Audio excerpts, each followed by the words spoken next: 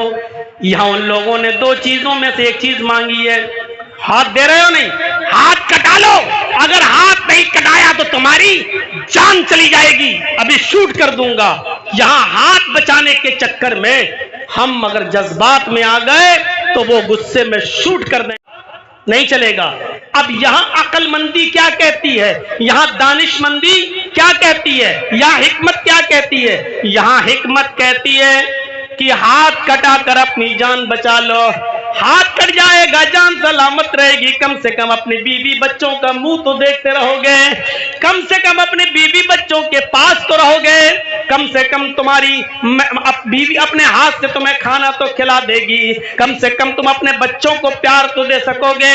یہاں عقل مندی یہ کہتی ہے ہاتھ بھی پیارا جان بھی پیاری, لیکن قربانی دینے کی ضرورت پیش آ رہی ہے تو تم ہاتھ دے دو اور جان بچا لو. ہاتھ دے کر جان بچانے کی قربانی, ہاتھ دے دو جان بچا لو, یہ قربانی دے دو گے تو یہی حکمت ہے, یہی دانش مندی ہے.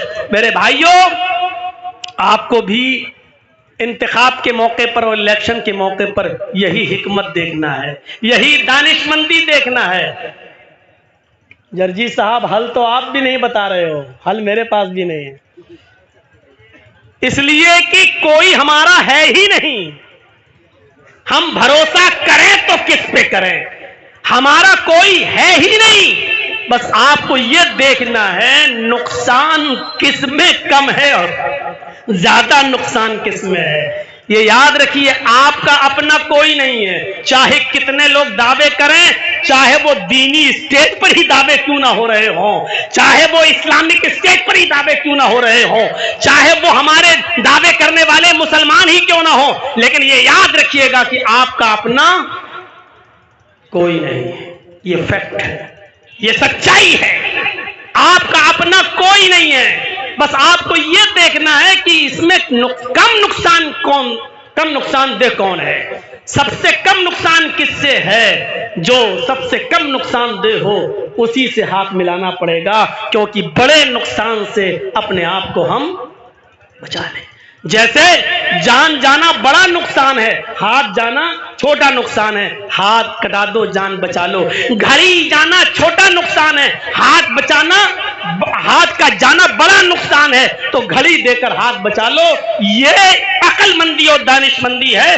میرے پیارے ساتھیوں, بالکل اس وقت یہی کنڈیشن ہے آپ کی. مسلمانوں, آئے سیمانچل کے رہنے والوں, آئے کشن گنج کے علاقے کے رہنے والوں, آپ کے سامنے مختلف پارٹیاں آئیں گی. 2024 آپ کے سامنے قریب ہے. حقیقت یہ ہے کہ آپ کے سامنے بڑے بڑے من لبھاؤنے وعدے کیے جائیں گے. میں آپ کو سچائی کی طرف لے کے چلنا چاہتا ہوں کہ یہ عقل مندی اور دانش مندی کا کام آپ کا ہونا چاہیے. یا آپ کو سوچنا چاہیے کہ اس وقت آپ اس کنڈیشن میں ہیں کہ آپ کی بیوی کی ڈلیوری ہو رہی ہے, اس کو بچہ پیدا ہو رہا ہے, وہ درد ذہ میں مبتلا ہے, لیکن ڈاکٹر نے یہ کہہ دیا ہے کہ ہم آپ کے بچے میں یا آپ کی بیوی میں سے کسی ایک کو بچا سکتے ہیں. آپ جلدی سے فیصلہ کیجئے کہ بیوی کو بچایا جائے یا بچے کو بچایا جائے. بچے کا جانا بھی نقصان دہ, بیوی کو بچانا بھی ضروری. ہم چاہتے ہیں کہ بچہ بھی بچ جائے لیکن اور بیوی بھی بچ جائے, لیکن ڈاکٹر نے کہا ٹائم کم ہے, 10 منٹ کے اندر فیصلہ کرو کہ بچے کو بچایا جائے یا پھر اس کی ماں کو بچایا جائے. یہاں ہم اسی کنڈیشن کے اندر ہیں, ایک طرف زیادہ نقصان دہ لوگ ہیں, ایک طرف کم نقصان دہ لوگ ہیں. میرے بھائیوں, ایسے موقع پر ہمیں فیصلہ کرنا ہے کہ بچہ جا رہا ہے تو جانے دیا جائے, بچے کی ماں کو بچانا ضروری ہے. اگر بچے کی ماں بچ گئی تو بچے اور بھی بعد میں آ جائیں گے, جب ماں رہے گی تو بچے اور بھی پیدا ہو جائیں گے, لیکن اگر ماں ہی نہیں رہی تو بچے پھر کیسے ہوں گے. لہذا ماں اور بچے میں سے جب کسی ایک کو بچانے کی نوبت آ رہی ہے تو ماں کو بچا لیا جائے, اور بچہ جا رہا ہے تو جانے دیا جائے. مسلمانوں, سیمانچل کے رہنے والوں, کشن گنج کی سرزمین سے قدم پر قدم رکھنے والوں, یاد رکھنا تمہارا زیادہ نقصان کس میں اور کم نقصان کس میں ہے ہم سے بہتر تم اچھی طریقے سے جانتے ہو. ہم نے اتر پردیش کے اندر ہونے والے چناؤ میں بھگتا ہے, ہم نے دیکھا ہے 1,000 اور 500 ووٹوں سے ہم سیٹیں ہارے ہیں. جس کا ذمہ دار کون ہے؟ یہ سب ہمیں معلوم ہے، سب ہم جانتے ہیں۔ نہ یہ دن آج ہمیں دیکھنا پڑتے، نہ ہمارے ووٹ کرتے، نہ آج ہمارے خونوں سے اس طریقے سے ہولیاں کھیلی جاتی کہ جس کا چاہا آپ نے مرڈر کر دیا اور جس کا چاہ انکاؤنٹر کر دیا، جس کا چاہ گھر بلڈوزر سے جلا دیا اور چڑھا دیا اس کے گھر کے اوپر بلڈوزر۔ میرے بھائیوں، آج ایسے دن ہمیں نہیں دیکھنا پڑتے۔ اگر یہ یو پی کے اندر ہم مسلمانوں کے ساتھ، ایک طبقے کے ساتھ اگر یہ سب کچھ ہو رہا ہے تو اس حالت کے ذمہ دار بھی ہم خود ہیں۔ مسلمان اس حالت کے ذمہ دار ہیں، ہم خود مسلمان ہو کر اپنی اس حالت کے ذمہ دار ہیں۔ مسلمان عقل سے کام نہیں لے پاتا اس موقع پر۔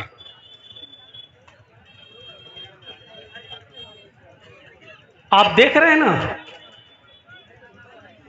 بیاپاری پریشان، مزدور پریشان، لیبر پریشان، مہنگائی اتنی، آپ سب دیکھ رہے ہیں، لیکن اس کے باوجود سوشل میڈیا پہ آپ دیکھیے قصیدے اب بھی گائے جا رہے ہیں، اور ایسے ایسے اندھ بھکت ملیں گے جو کہتے ہیں ٹماٹر 1000 روپے کلو ہو جائے تب بھی خرید لیں گے۔ کوئی کہتا ہے کہ پیٹرول 2000 روپے کلو ہو جائے تب بھی خرید لیں گے۔ ایسے ایسے لوگ موجود ہیں، یعنی اتنا سب کچھ ہونے کے باوجود اتفاق دیکھیے، اتحاد دیکھیے، لیکن ہم مسلمان ایسے ہیں کہ ہمارے پاس عقل نام کی چیز نہیں ہے، جذبات میں آ کر ہم بہتے چلے جا رہے ہیں۔ مسلمانوں، ہمیں جذبات سے نہیں عقل و شعور سے کام لینا ہے، عقل و شعور سے۔ اسلام قربانی مانگتا ہے، آئیے ہم دکھائیں کہ ہم کون سی قربانی دیے ہیں اسلام کے لیے۔ مجھے بتائیے آپ، اسلام تو نام ہی ہے قربانی دینے کا۔ جب ہاتھ دے کر جان بچانا ضروری ہے، ہاتھ دے دو لیکن جان بچا لو، تو اس کا مطلب یہ ہوا کہ اپنے بچوں کو کٹوا لو، اپنی بیوی کو اگر مرتی ہے تو مر جانے دو، لیکن اسلام رخصت نہ ہونے پائے، اسلام تمہارے جسموں سے نہ نکلنے پائے، اسلام تم سے رخصت نہ ہونے پائے۔ اسلام کو بچاؤ، اس لیے کہ اسلام دنیا کی سب سے قیمتی چیز ہے جو ہمیں اور آپ کو ملا ہے۔ کیا آپ نے وہ واقعہ نہیں سنا؟ ایک ایک کر کے تم سب مدینے کی طرف چلے آؤ۔ مکے کے جو مسلمان اسلام لا چکے تھے ان کو مکے سے مدینہ آنے کا مدینے آنے کا آرڈر دیا جا چکا تھا۔ صہیب الرومی کو بھی اب مکہ چھوڑ کر مدینہ جانا پڑا۔ میرے بھائیوں، آؤ میں تمہیں جس طرف لے جانا چاہتا ہوں وہ منظر میں تمہیں دکھلاتا ہوں۔ صہیب رومی اپنی دولت، اپنا کمایا ہوا مال لے کر بوریے بستر میں باندھ کر تھیلی میں لپیٹ کر جب مکے سے مدینہ کی طرف جانے لگے، یہ سوچ کر کہ اس دولت کو ہم مدینے میں جا کر جناب محمد رسول اللہ پر خرچ کریں گے، اس دولت کو ہم جناب محمد رسول اللہ پر لٹائیں گے، اس دولت کو جا کر ہم اسلام پہ خرچ کریں گے، وہاں کے صحابہ پہ ہم خرچ کریں گے۔ جیسے ہی مدینے جانے کے لیے تیار ہوئے، گھوڑا تیار کیا، سواری تیار کی، مکے کے لوگوں نے، مکے کے کافروں نے، مکے کے قریشیوں نے گھیر لیا۔ اے صہیب، کہاں جا رہے ہو؟ کہاں مدینے جا رہا ہوں۔ جاؤ، مبارک ہو مدینے جانا، تم نے فیصلہ کر لیا ہے تو ہم کون ہوتے ہیں روکنے والے؟ جاؤ مدینہ۔ لیکن یہ بتاؤ تھیلی میں کیا ہے، پوڈری میں کیا ہے؟ جواب دیا، اس پوڈری کے اندر میری محنت کی کمائی ہے۔ کہا تم تو جب روم سے آئے تھے تو کیا لے کر آئے تھے؟ کہا کچھ نہیں، ماں باپ نے اسلام لانے کے جرم میں سب چھین لیا تھا، میں خالی ہاتھ آیا تھا مکے میں۔ کہا کہ یہ ساری دولت تم نے مکے میں کمائی ہے نا؟ کہ ہاں۔ یہاں سے بزنس کر کے کمائی ہے نا؟ ہاں۔ ہمارے بھائیوں کے ساتھ مل کے کمایا ہے نا؟ ہاں۔ تو پھر اس دولت کو، اس مال کو ہم تمہیں مدینے میں نہیں لے جانے دیں گے، کیونکہ یہ مکے سے کمائی ہوئی کمائی ہے، یہ مکے کی بزنس کی برکت ہے جو تم اپنے ساتھ لے کے جا رہے ہو۔ محنت مکے میں کرو، کماؤ مکے میں اور اپنی محنت کی کمائی لے کر جاؤ گے مکے سے مدینہ، یہ نہیں ہو سکتا ہے۔ اگر مدینے جانا ہے تو اپنی زندگی بھر کی کمائی، اپنی پوری محنت کی کمائی کو چھوڑ دو، مکے ہمارے حوالے کرو۔ اب بولو کمائی چھوڑو گے یا مدینے جاؤ گے؟ سوچا تھا لچر پچر ایمان ہوگا، اتنی محنت کی کمائی اور گاڑی کمائی وہ نہیں چھوڑے گا، اس لیے وہ خود بھی نہیں جائے گا اور دوسروں کو بھی نہیں جانے دے گا۔ کہا بولو کمائی چھوڑتے ہو یا محمد کا دین؟ کہتے ہیں نادانوں، کیا جواب تھا؟ کہتے ہیں نادانوں شرم کرو، نادانوں شرم کرو، حیا نہیں آتی تمہیں؟ میرے ایمان کا سودا کرتے ہو، میرے اسلام کا سودا کرتے ہو۔ ارے اگر میں نے اس دولت سے بھی 1000 گنا زیادہ دولت کمائی ہوتی اور تم نے یہ کہا ہوتا کہ اسلام کو چھوڑو گے یا یہ دولت، تو میں اس دولت پر لات مار دیتا۔ یہ تمہاری مکے سے میری کمائی ہوئی دولت تمہارے نام قربان، نچھاور کرتا ہوں تم پر، لیکن میں محمد کے دین کو نہیں چھوڑ سکتا، محمد کے مذہب کو نہیں چھوڑ سکتا، محمد کے راستے کو نہیں چھوڑ سکتا۔ حضرت صہیب رومی نے ساری دولت چھوڑ دی اور پھر مکے سے مدینہ ہجرت کر کے چلے گئے۔ اللہ کے نبی نے پوچھا اے صہیب کیا لے کر آئے ہو؟ فرمایا اے اللہ کے نبی ساری زندگی کی کمائی ہوئی دولت مکے والوں نے چھین لی، مکے میں کمائی ہوئی دولت تو نچھاور کر کے قربان کر کے اور اسلام بچا کر واپس آ گیا ہوں۔ اللہ کے نبی نے جو جواب دیا وہ جواب یہ تھا اے صہیب اگر دولت چھوڑ دی اور اسلام بچا لیا تو یہ سودا مہنگا نہیں ہے، بہت سستے میں تم نپٹ گئے ہو، یہ سودا مہنگا نہیں ہے، بہت سستے میں تم نپٹ گئے ہو۔ میرے پیارے ساتھیوں اسلام قربانیاں مانگتا ہے، تم شراب نہیں چھوڑ سکتے ہو مسلمان کہلاتے ہو، جوا نہیں چھوڑ سکتے اور مسلمان کہلاتے ہو، تمہاری بیٹیاں اور مائیں بہنیں بے پردگی نہیں چھوڑ سکتی اور اس مسلمان کہلاتے ہو۔ شرم نہیں آتی ہمیں اور آپ کو؟ ہم اپنے آپ کو ایسا مسلمان کہلوا رہے ہیں اور پوچھو قربانی کیا دی ہے؟ قربانی ہم نے کچھ نہیں دی ہے۔ ہم اپنے گھر میں اپنی ماں بہن بیٹیوں سے اسلام نافذ نہیں کروا پائے ہیں، ہم اپنے گاؤں میں اسلام کیا نافذ کریں گے؟ ہم اپنے سماج میں کیا اسلام نافذ کریں گے؟ ہم اپنے سماج میں کیا اسلام نافذ کریں گے؟ میرے پیارے ساتھیوں ہمیں اور آپ کو غور کرنا چاہیے کہ اسلام قربانیاں مانگتا ہے، قربانیاں۔ اب دنیا میں امن ایسے قائم نہیں ہوتا ہے، اسلام نے جو اصول بتائے ان اصولوں پر چلو۔ کیا یہ امن ہمیں بتائیں گے دنیا میں امن؟ امن جانتے ہو؟ ایک شخص آتا ہے عدی ابن حاتم، بخاری شریف کی جو حدیث اب میں سنانے جا رہا ہوں اس کو سن لیجئے گا، بڑی پیاری روایت ہے۔ عدی ابن حاتم اس واقعے کے راوی ہیں، وہ کہتے ہیں اللہ کے نبی صلی اللہ علیہ وسلم اپنے چند صحابہ کے ساتھ بیٹھے ہوئے تھے۔ دیکھیے امن کیسے قائم ہوتا۔ ایک صحابی آئے اور اللہ کے رسول کے کان میں کچھ کہا، انہوں نے کہا اللہ کے نبی صلی اللہ علیہ وسلم خونریزی ہو رہی ہے، قتل و قتال ہو رہا ہے، چاروں طرف بدامنی پھیلی ہوئی ہے، ہماری جانیں جا رہی ہیں۔ آپ نے ان کی بات کو سنا اور ان سے کہا بیٹھ جاؤ۔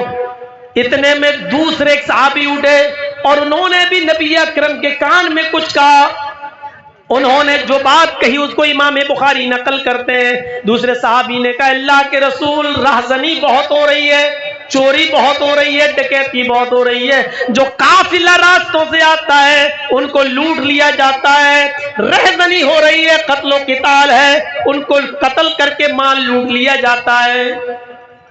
غور کیجئے کون سا زمانہ تھا وہ اور شکایت کب ہو رہی ہے؟ یہ واقعہ جو میں سنانے جا رہا ہوں حکمرانوں کے لیے آئیڈیل ہے، ماڈل ہے وہ۔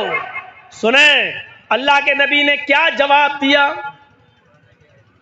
راستے میں جو آ رہا ہے قتل ہو رہا ہے، جس کے پاس مال تجارت یا سامان ہے تو چاقو اور تلوار دکھا کر لوٹ لیا جا رہا ہے، یہ دو شکایتیں اللہ کے نبی سے کی جا رہی ہیں، اور اللہ کے نبی صلی اللہ علیہ وسلم کیا فرماتے ہیں؟ لوگوں سنو، اے عادی سننا، میرے بعد اگر تم زندہ رہو گے، بخاری شریف کی حدیث، میرے بعد تم زندہ رہو گے تو تم دیکھو گے، کیا کہا آپ نے؟ ہیرا کا نام سنا ہے؟ حضرت عادی کہتے اللہ کے نبی نے کہا ہیرا شہر دیکھا؟ ہیرا شہر گئے ہو کبھی؟ کہا اللہ کے نبی گیا تو کبھی نہیں ہوں لیکن نام سنا ہے ہیرا شہر۔ اللہ کے نبی نے کہا ہیرا شہر سے ایک عورت اکیلے چلے گی، ظلم کرنے والے حکمراں اور لیڈر سنیں، انسانوں کے خون کو گاجر اور مولی کی طرح ان کے جسموں کو کاٹنے والے لیڈر اور حکمراں سنیں، اور عدل اور انصاف اور امن و امان کیسے قائم ہوتا ہے سیکھیں جناب محمد رسول اللہ صلی اللہ علیہ وسلم سے۔ ایک عورت ہیرا شہر سے اکیلی چلے گی اور مکے تک آئے گی، اس کے ساتھ کوئی نہیں ہوگا، وہ اکیلے آئے گی، وہ مکہ شہر میں آئے گی، خانہ کعبہ کا طواف کرے گی، صفا مروہ کی سعی کرے گی، خانہ کعبہ کا طواف کرے گی، صفا مروہ کی سعی کرے گی، اور سیدھے اپنی سواری پر بیٹھ کر ہیرا شہر واپس چلی جائے گی۔ اس کو کوئی ہاتھ لگانے والا نہیں ہوگا، اس کو کوئی چھونے والا نہیں ہوگا، اس کو کوئی ٹچ کرنے والا نہیں ہوگا، اس کی عزت و آبرو پر کوئی حملہ کرنے والا نہیں ہوگا۔ یہ اللہ کے نبی کب کہہ رہے ہیں؟ جب لوگوں کی گردنیں کاٹی جا رہی ہیں، عورتوں کی عزت و آبرو کی حفاظت نہیں ہے۔ کہا کہ ایک عورت کو تم دیکھو گے ہیرا شہر سے اکیلے چلے گی، مکے میں آئے گی، طواف کرے گی، صفا مروہ کے چکر لگائے گی، اور اپنی سواری پر بیٹھ کر ہیرا چلی جائے گی، کوئی بھی شخص اس کو ٹچ کرنے والا نہیں ہوگا۔ حضرت عدی ابن حاتم کہتے ہیں جب اللہ کے نبی نے مجھ سے یہ کہا کہ تم یہ زمانہ میرے بعد اگر زندہ رہو گے تو دیکھو گے، تو میں نے دل میں سوچا فَعَيْنَا دُعَارُ تَيْئِن، اللہ کے نبی کیسا مذاق کر رہے ہیں آپ، کیسی بات کر رہے ہیں؟ کہا نہیں میں نے، لیکن دل میں سوچا اے اللہ کے رسول یہ کیسا مذاق کر رہے ہیں، ایک عورت، یہاں مرد کی تو عزت نہیں بچتی، مرد کی تو جان نہیں بچتی، ایک عورت اکیلی آئے گی اور چلی جائے گی۔ یہ قبیلہ بنو طے کے یہ قاتل، یہ لٹیرے، یہ راہزن کہاں چلے جائیں گے؟ یہ کہاں غائب ہو جائیں گے؟ یہ راستے میں کسی کو نہیں چھوڑتے ہیں، جس کو بھی دیکھتے ہیں لوٹ لیتے ہیں، اور جو ان کو مال نہ دے اس کو قتل کر دیتے ہیں۔ یہ کہاں چلے جائیں گے؟ یہ لوگ کہاں غائب ہو جائیں گے؟ ایسا ہوگا؟ یہ تو میری وہم و گمان میں بھی نہیں تھا، میں نے سوچا بھی نہیں تھا۔ پھر آپ نے دوسری بات کہی ہے عادی، تم اپنی آنکھوں سے دیکھو گے اگر میرے بعد زندہ رہے تو کسرا کے خزانے فتح ہو کر مکے میں آئیں گے، کسرا کے خزانے فتح ہو کر مکے میں آئیں گے۔ اللہ کے نبی صلی اللہ علیہ وسلم نے جب یہ کہا کہ کسرا کے خزانے فتح ہو کر مکے میں آئیں گے، تو میں نے نبی کا چہرہ دیکھا، وہ کسرا جو بڑا طاقتور بادشاہ تھا اور جس کے بارے میں عقیدہ تھا لوگوں کا کہ ان کو کوئی فتح نہیں کر سکتا، ان کو کوئی جیت نہیں سکتا۔ مسلمانوں، ہم نے ان چیزوں کو جیتا ہے، تم ہو کہاں؟ تم معمولی سا کشن گنج جیتنے کے لیے اتنا تڑپتے ہو؟ تم چاہو تو پورا بہار اپنی مٹھی میں لے سکتے ہو۔ یہ ہنر سیکھنا ہوگا تمہیں محمد الرسول اللہ سے، یہ ہنر سیکھنا ہوگا تمہیں شریعت سے، یہ کانفیڈنس اور یقین تمہیں لینا اور حاصل کرنا ہوگا صحابہ کرام سے۔ جب اللہ کے نبی نے یہ کہا کہ کسرا کے خزانے فتح ہو کر وہ مکے میں آئیں گے، تو عدی بن حاتم کہتے میں نے نبی کا چہرہ دیکھا اور میں نے کہا اللہ کے رسول کس کسرا کی بات کر رہے ہیں آپ؟ کون سے کسرا کی؟ کسرا ابن ہرمز، یہی کسرا جو بادشاہ ہے، اس بادشاہ کی بات کر رہے ہیں، کسرا ابن ہرمز کی۔ آپ نے فرمایا ہاں میں اسی کسرا، اسی بادشاہ کی بات کر رہا ہوں، اسی کسرا ابن ہرمز، اسی بادشاہ کے خزانے فتح ہو کر مکے میں آئیں گے، تم دیکھو گے، مدینے میں آئیں گے، تم دیکھو گے۔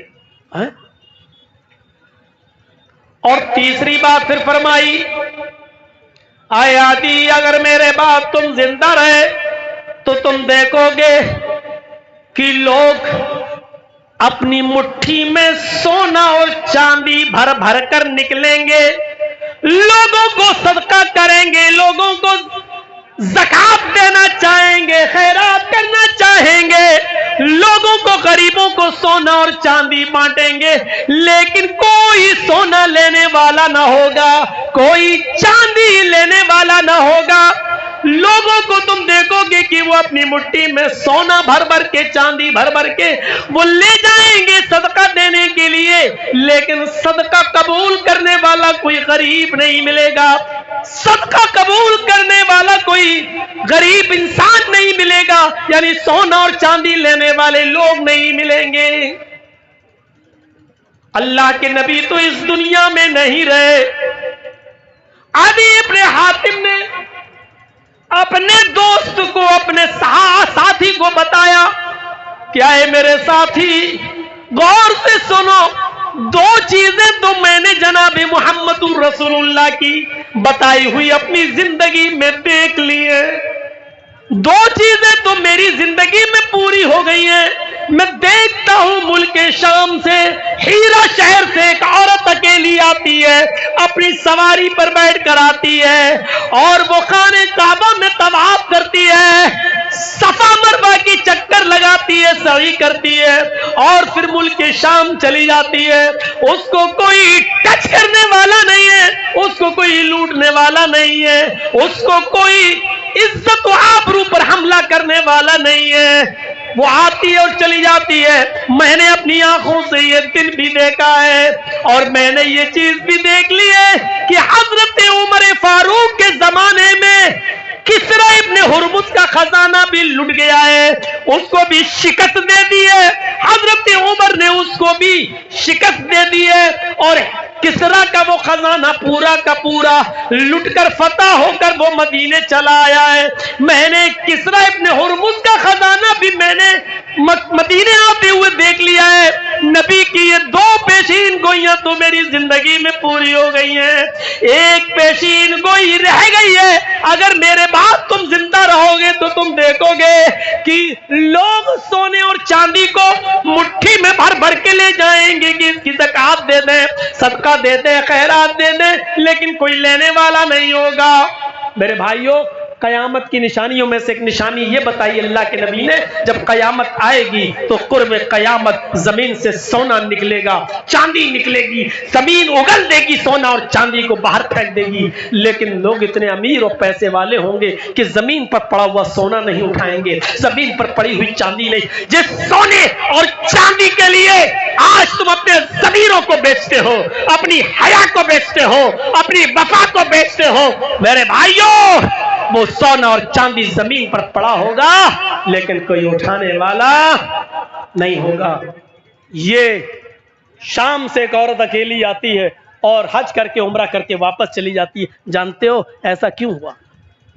کیونکہ اللہ کے رسول نے انصاف قائم کر دیا تھا، عدل قائم کر دیا تھا، انصاف کا بول بالا قائم کر دیا تھا، قاتل کو قتل کیا جاتا تھا، کسی نے چوری کی تو اس کا ہاتھ کاٹ دیا جاتا تھا، اگر کسی نے آنکھ پھوڑی تو بدلے میں اس کی بھی آنکھ پھوڑی جاتی تھی، کسی نے کسی کو مارا تو بدلے میں اس کو بھی مارا جاتا تھا، کسی نے کسی کا کچھ چھینا تو اس کا بھی چھین کر اس کو دیا جاتا تھا۔ عدل اور انصاف کا بول بالا ایسا قائم کیا کہ لوگوں نے لوٹے ہوئے مال جن کے لوٹے تھے ان کو واپس کر دیے۔ یہ عدل اور انصاف جہاں رہے گا امن ہوگا، امن ہوگا، امن ہوگا، اور جہاں عدل و انصاف نہیں ہوگا وہ امن نہیں ہوگا۔ میرے بھائیوں، یقیناً میں کہتا ہوں کہ دہشت گرد اگر کوئی داڑھی والا ہو تو اس کو پکڑو، سولی پہ لٹکاؤ، پھانسی کے تختے پہ لٹکاؤ، سزائے موت دو، یقیناً ہم اس کے قائل ہیں۔ لیکن اگر وہ ٹیکا دھاری ہو یا مکہ مسجد پر بم بلاسٹ کا ذمہ دار ہو تو اس کو بھی سزائے موت ملنی چاہیے۔ یہ عدل کا تقاضا ہے، یہی عدل کا تقاضا ہے میرے بھائیوں۔ اس لیے جہاں عدل ہوگا وہاں امن ہوگا، اور جہاں عدل نہیں ہوگا وہاں امن بھی نہیں ہوگا۔ اور محمد رسول اللہ نے امن کو قائم کیا ہے عدل کے ساتھ۔ عدل ایسا قائم کیا تھا کہ دنیا اش اش کر رہی تھی۔ آپ کو معلوم ہے عدل کیسا تھا؟ اللہ کے نبی نے جو عدل قائم کیا، اس عدل کی ایک جیتی جاگتی مثال میں آپ کو سنانا چاہتا ہوں۔ آؤ، یہ عدل کی مثالیں تم نے تقریروں میں نہیں سنی ہوں گی، جلسوں میں آپ کو نہیں بتائی گئی ہوں گی، حکمرانوں کو بتاؤ۔ میں چاہتا تھا کہ یہ عدل کے واقعات جب میں بتاؤں تو یہ منتری اور یہ نیتا اور یہ منسٹر سب رہیں، لیکن افسوس تو یہ ہے کہ مجھے تقریر کا نمبر بعد میں دیا جاتا ہے۔ تکلیف یہ ہوتی ہے کہ مجھے سننا تو سب کی پڑتی ہے، میری نہیں سنتے۔ میں چاہتا ہوں کہ یہ سنیں اور ان کو بتایا جائے کہ ہم ایسے عدل کے خوگر ہیں اور ایسے عدل کے قائل ہیں۔ یہ عدل اگر کانگریس کرے گی تو ہم اس کے ساتھ ہیں، یہ عدل اگر بی جے پی کرے گی تو ہم اس کے بھی ساتھ ہیں، یہ عدل اگر جے ڈی یو کرے گی تو ہم اس کے بھی ساتھ ہیں، یہ عدل اگر آر جے ڈی کرے گی تو ہم اس کے بھی ساتھ ہیں۔ یہ عدل ہمیں چاہیے اور یہ انصاف ہمیں چاہیے کہ جو بھی ہو اس کو برابر کی سزا ملنی چاہیے، کسی کے ساتھ کچھ کسی کے ساتھ کچھ، ایسا نہیں ہے میرے بھائیوں۔ اس لیے میں کہتا ہوں کہ اگر اتر پردیش کے اندر این آر سی اور سی ڈبل اے کے خلاف احتجاج کرنے والے اور اس میں سرکاری سمپتیوں کا نقصان پہنچانے والے لوگوں کے گھروں پر اگر بلڈوزر چلا ہے تو ٹرین اور ان کی پٹریوں کو توڑنے والے اور کسان آندولن کے موقع پر میرے بھائیوں جو سرکاری نقصان ہوا تھا ان کے گھروں پر بھی بلڈوزر چلنا چاہیے، کیوں نہیں چلتا ہے؟ میرے بھائیوں، ہمارے ساتھ انیائے کیوں ہوتا ہے؟ ہمارے ساتھ بے انصافی کیوں ہوتی ہے؟ ہم یہی تو کہتے ہیں ہمارے ساتھ جو عدل کرے گا ہم اس کے ساتھ ہیں، اور یہی ہم کہتے ہیں بہار والوں اچھا اور برا تم اچھی طریقے سے جانتے ہو، تمہارا اچھا اور برا کس میں ہے؟ کم نقصان دہ چیز کو آپ برداشت کر لینا، بڑے نقصان سے اپنے آپ کو بچا لینا، یہی میری ڈیمانڈ ہے اور یہی میرا اعلان ہے۔ میرے بھائیو، حضرت علی رضی اللہ تعالی عنہ بیٹھے ہیں، ان کا غلام قمبر وہاں بیٹھا ہوا ہے، حضرت علی کے کان میں ایک شخص آتا ہے اور کچھ بولتا ہے، دیکھ رہے ہیں آپ؟ حضرت علی کے کان میں کچھ کہا اس نے، حضرت علی نے کہا کہ تم اس بات کو قبول کرتے ہو؟ اس نے کہا جی۔ حضرت علی نے اپنے غلام قمبر سے کہا، بخاری شریف کی حدیث ہے، اپنے غلام قمبر سے کہا جاؤ اس کو کوڑے لگاؤ، اور بتا دیا اتنے کوڑے لگاؤ۔ ان کے غلام قمبر نے کوڑے لگائے،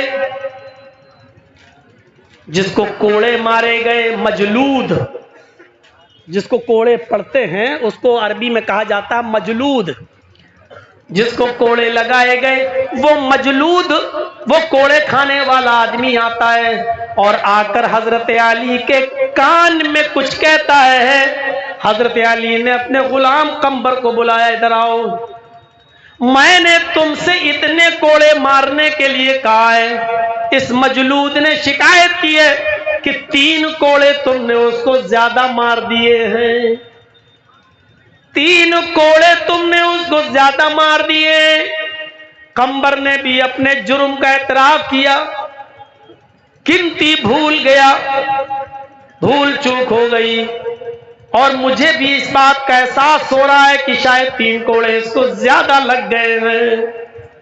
حضرت علی نے اس مجلود سے کہا جس کو 3 کوڑے زیادہ لگ گئے تھے, اب اس سے کہا اپنے ہاتھ میں کوڑا لو, اور اس قمبر سے اپنے غلام سے کہا تم کھڑے ہو جاؤ, اور کہا کہ جو 3 کوڑے اس نے تمہیں زیادہ مارے تم بھی اس سے اپنا بدلہ لے لو, تم بھی اس سے اپنا انتقام لے لو. اس مجلود نے 3 کوڑے حضرت علی کے غلام کو مارے. پورے مجمع میں بھری عدالت یہ منظر دیکھ رہی تھی. حضرت علی نے اپنے غلام کو بھی 3 کوڑے پڑوائے, جبکہ کوڑے کھانے والا آدمی مسلمان نہیں تھا, وہ غیر مسلم تھا. اس نے اپنے جرم کو قبول کر لیا تھا کہ میں نے ایسا کیا. حضرت علی نے کہا جاؤ اتنے کوڑے مارو, اس نے 3 کوڑے زیادہ مار دیے. حضرت علی سے اس نے کہا مجھے 3 کوڑے زیادہ پڑ گئے. حضرت علی نے اس سے پوچھا قمبر سے کیا یہ صحیح ہے؟ کہا ہاں 3 کوڑے زیادہ پڑ گئے. تو اب 3 کوڑے کھانے کے لیے تم بھی تیار ہو جاؤ, اور اس غیر مسلم مجلود کے ہاتھ میں کوڑا دے کر اپنے مسلمان غلام قمبر کو کوڑے پڑوائے. آؤ یہ آئینہ دکھاؤ, یہ دیش کا چوکیدار بھی دیکھے, یہ دیش کا گرہ منتری بھی دیکھے, یہ دیش کے وی آئی پی کلچر کے لوگ بھی دیکھیں, اور یہ آئینہ لالو اور تیجسوی بھی دیکھے, اور یہ آئینہ نتیش کمار جی بھی دیکھیں. ہمیں ایسے انصاف کی ضرورت ہے, ایسا عدل جو بھی ہمارے ساتھ کرے گا ہم مسلمانوں کے ووٹ کا وہ حقدار ہوگا. ہمیں ایسا انصاف چاہیے.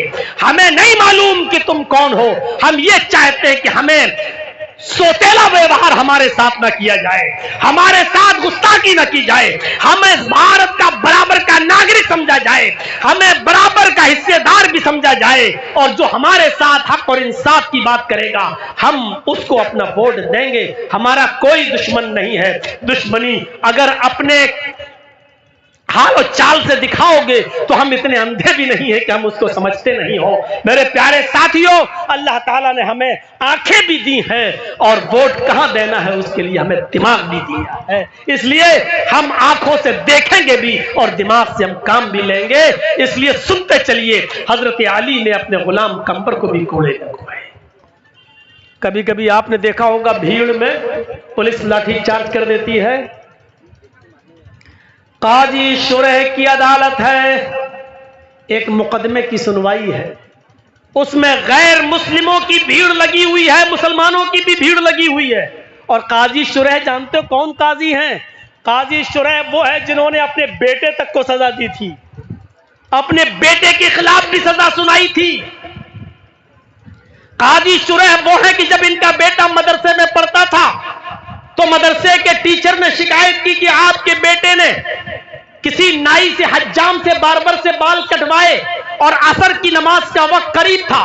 جب وہ بال کٹوا کر واپس آیا تو عصر کی نماز کی جماعت چھوٹ چکی تھی.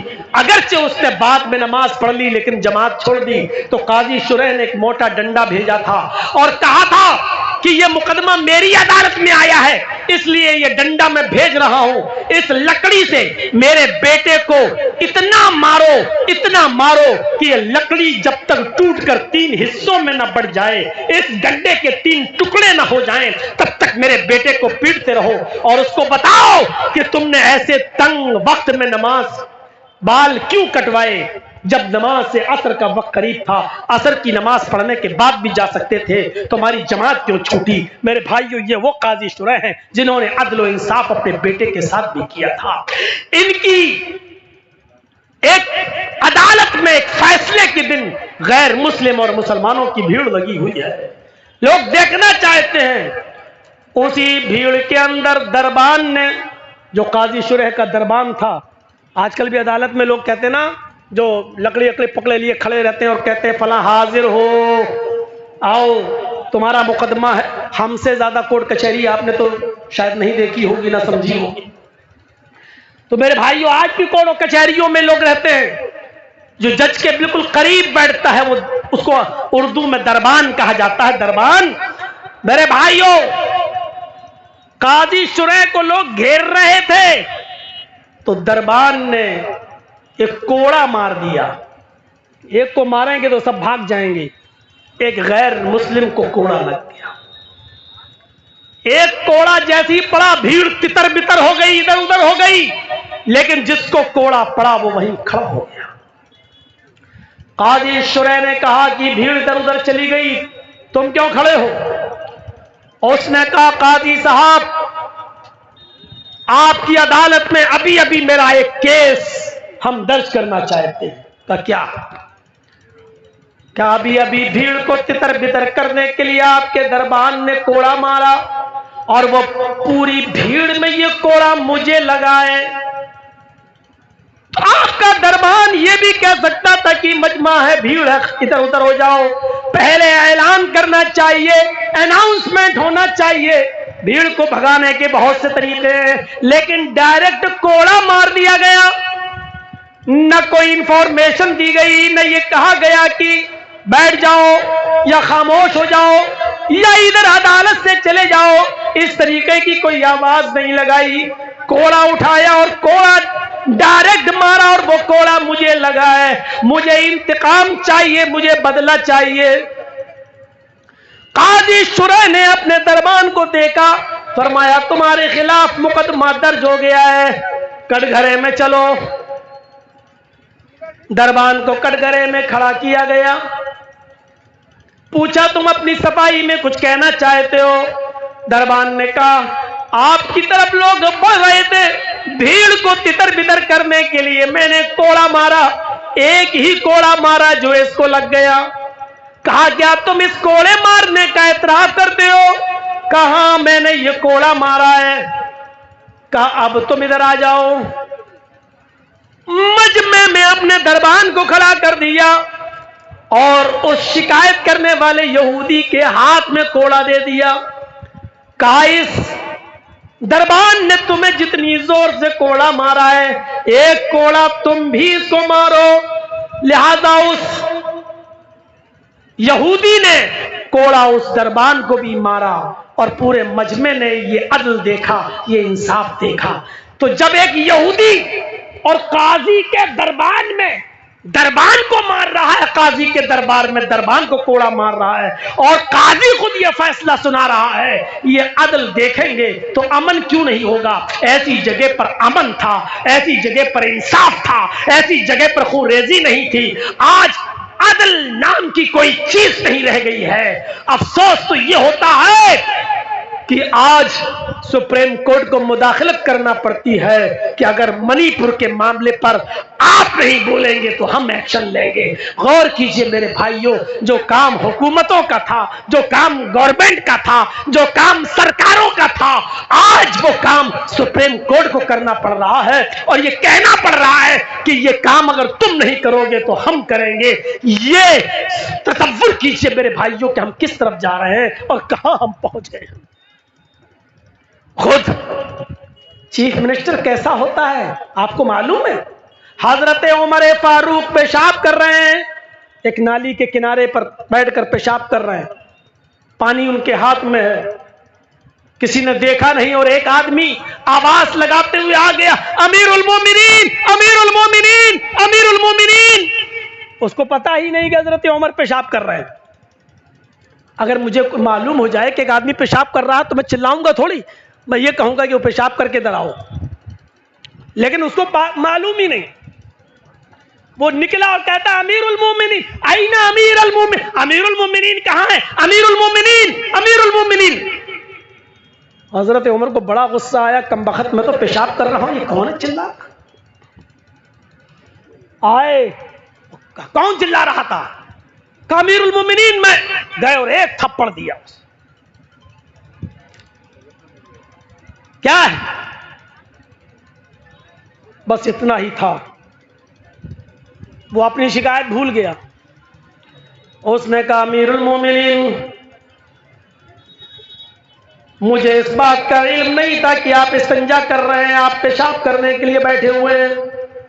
اگر مجھے اس بات کا علم ہوتا تو میں چیختا نہیں, چلاتا نہیں. بات ہی کچھ ایسی تھی کہ مجھے زور سے چیخنا پڑا, چلانا پڑا. آپ وہاں سے آئے اور بھرے مجمع میں سب کے سامنے آپ نے میرے چہرے پر ایک تھپڑ مار دیا ہے. آپ امیر المومنین ہیں، میں کچھ نہیں کہہ سکتا ہوں، بس اتنا ضرور کہوں گا کہ آپ تھوڑا سا غور کریں. آپ نے مجھے ناجائز تھپڑ تو نہیں مارا ہے، آپ نے مجھے تھپڑ مار کر کوئی غلطی تو نہیں کی، آپ اتنا سوچ لیجئے گا بس. حضرت عمر فاروق نے کہا کہ تم کو پتہ نہیں تھا؟ کہا نہیں. کہا ادھر آؤ. کون ہے؟ Chief minister. کون ہے؟ امیر المومنین. کون ہے؟ سنو، 22 لاکھ مربع میل پر جس کی حکومت ہو وہ. کون ہے؟ بہار کا چیف منسٹر نہیں، جھارکھنڈ کا نہیں، بنگال کا نہیں، یو پی کا نہیں.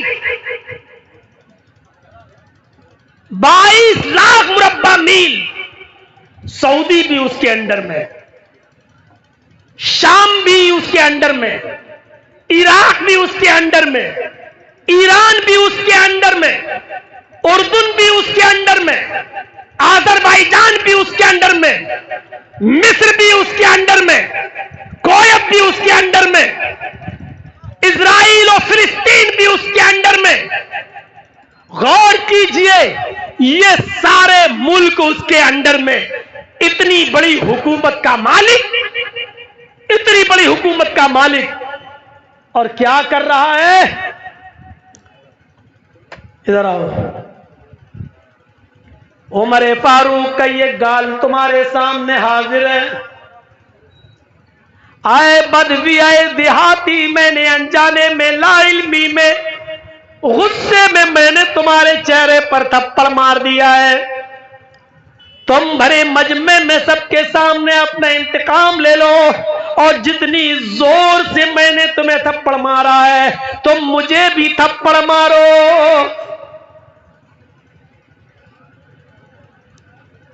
یہ اپنے آپ کو پیش کر رہا ہے، اپنے آپ کو. یہاں تو ٹویٹر پہ کوئی لکھ دے تو جیل کی سلاخوں میں، یہاں کوئی جھوٹ بھی کہہ دے تو ضمانت نہیں ہوتی.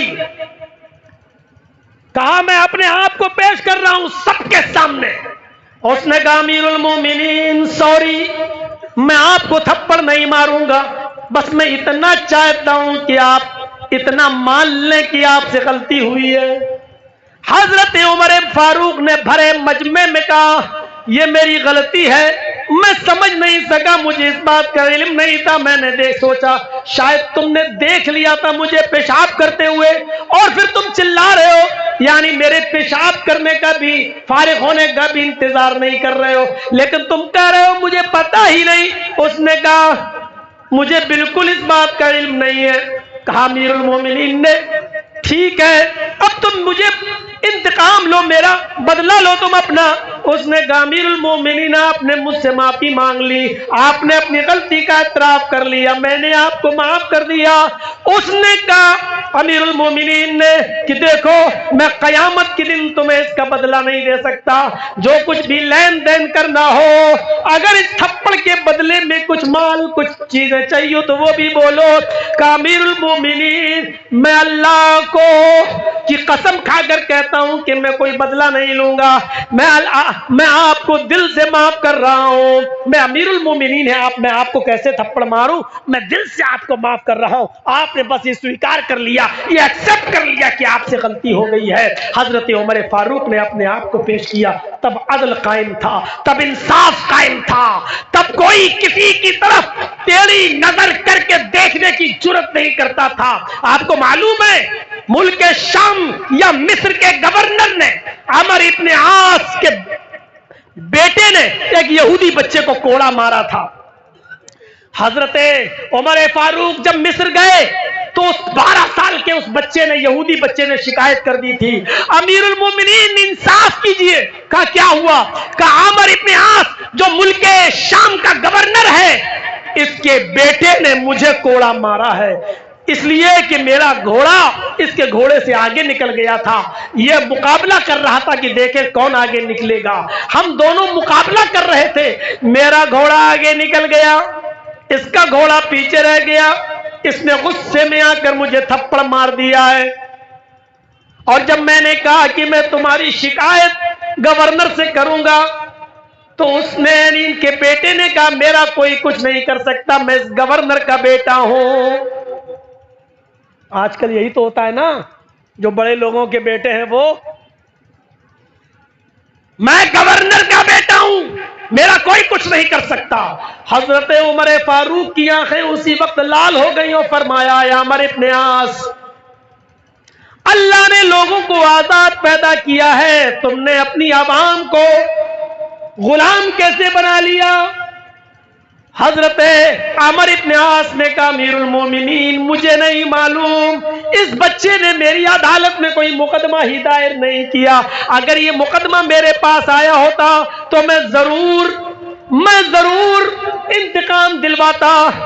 آپ نے کہا نہیں، اب حضرت عمر فاروق کی عدالت میں مقدمہ آ گیا ہے، آپ نے کہا ہے اس بچے سے ڈراؤ، یہودی بچے کو کھڑا کیا اور عمر ابن عاص کے بچے سے پوچھا کیا یہ صحیح کہہ رہا ہے؟ اس نے اپنے جرم کا اقبال کیا کہ ہاں، اس کا گھوڑا آگے نکل گیا تھا، میں نے اس کو ایک تھپڑ مار دیا۔ اس یہودی بچے سے کہا کہ ایک تھپڑ اس کے چہرے پر مارو، گورنر کے بیٹے پر تھپڑ مارو۔ یہودی بچہ، شام کے اندر حکومت ہماری مسلم حکومت، گورنر عمر ابن عاص، یہودی بچے کے ساتھ انصاف، غور کیجئے انصاف کیسا، یہودی بچے سے کہہ رہے ہیں کہ عمر ابن عاص کے بیٹے کو کوڑا مارو۔ عمر ابن عاص کے بیٹے کو اس یہودی لڑکے نے کوڑا مارا، پھر جلاد سے کہا ادھر آؤ، اپنے غلام سے کہا کہ تم ایک تھپڑ عمر ابن عاص کو مارو۔ عمر ابن عاص نے کہا امیر المومنین میری غلطی کیا ہے؟